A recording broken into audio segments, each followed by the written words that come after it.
Mas Anies, Mas Anies, Mas Anies, Mas Anies.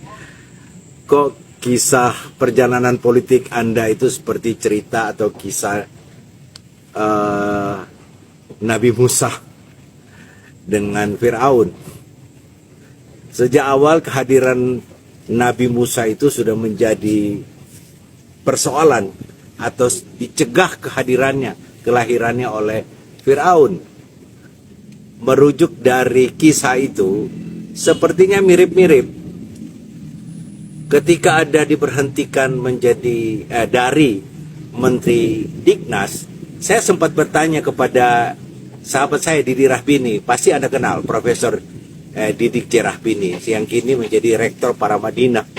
Saya bilang, Mas Didi, kenapa sih Mas Anies kok diganti? Iya, katanya ada di Tenggarai Anies mempersiapkan diri untuk menjadi calon presiden. Mas Anies, Mas Anies.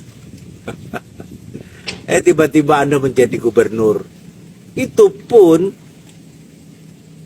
dia mencegah Anda menjadi kandidat gubernur. Segala upaya dilakukan oleh Pak Lurah ya. Saya tidak menyebut dia sebagai Firaun. Saya menyebut dia Pak Lurah mencegah kehadiran atau Anies menjadi kandidat. Dan akhirnya terpilih. Kemudian ada upaya luar biasa untuk mencegah Anies Baswedan menjadi kandidat presiden. Jadi memang Anda ini sangat ditakuti oleh Pak Lurah. Persis kisah Firaun. Takut sekali dia dengan kehadiran Nabi Musa pada saat itu. Tapi karena Tuhan berkehendak, sebesar apapun kekuasaan Firaun tidak bisa membendung lahirnya atau hadirnya Nabi Musa yang saat ini menjadi kisah yang luar biasa itu. Mas Anies, Mas Anies, berbagai upaya untuk mencegah KPK digunakan, Anda kemana-mana juga dihalau, atau Anda kemana-mana dicegah. Segala upaya dilakukan oleh Pak Lurah. Persis kisah Firaun dan Nabi Musa.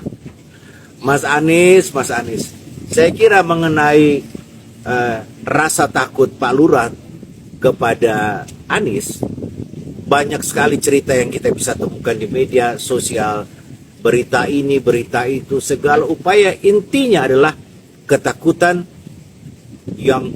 atau paranoid seorang lurah hadirnya atau terpilihnya Anies Baswedan. Emang Mas Anies ini apa sih membuat Pak Lurah sampai takut? Saya nggak tahu. Tapi yang pasti, jika kita mengikuti seluruh narasi yang dibangun atau disampaikan oleh Mas Anies atau Capres nomor 1 ini, memang sangat mengkhawatirkan. Bahkan saya dengar nih, belum lama kemarin saya saya menelpon kawan saya di Surabaya.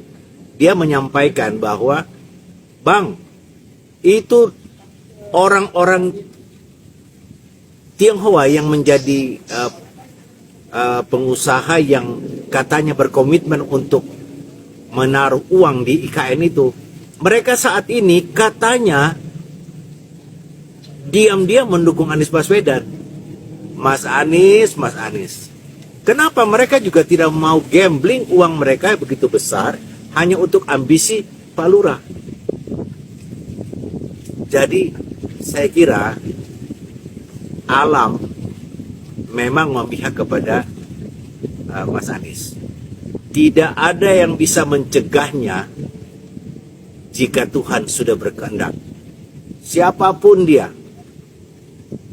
bansos diturunkan, aparat digunakan, ASN dimanfaatkan, kepala desa juga diteror dengan berbagai macam cara. Tapi kalau Tuhan sudah berkehendak lain, maka kisah Nabi Musa dan Firaun akan terulang kembali pada 2024 nanti. Ini pada saat Pilpres 14 Februari mendatang. Salam akal sehat. Tebalkan rasa keimanan kita, sensitivitas kita terhadap tanda-tanda alam perlu kita asah dalam rangka menanti kehadiran calon presiden yang baru sesuai dengan kehendak Tuhan. Salam.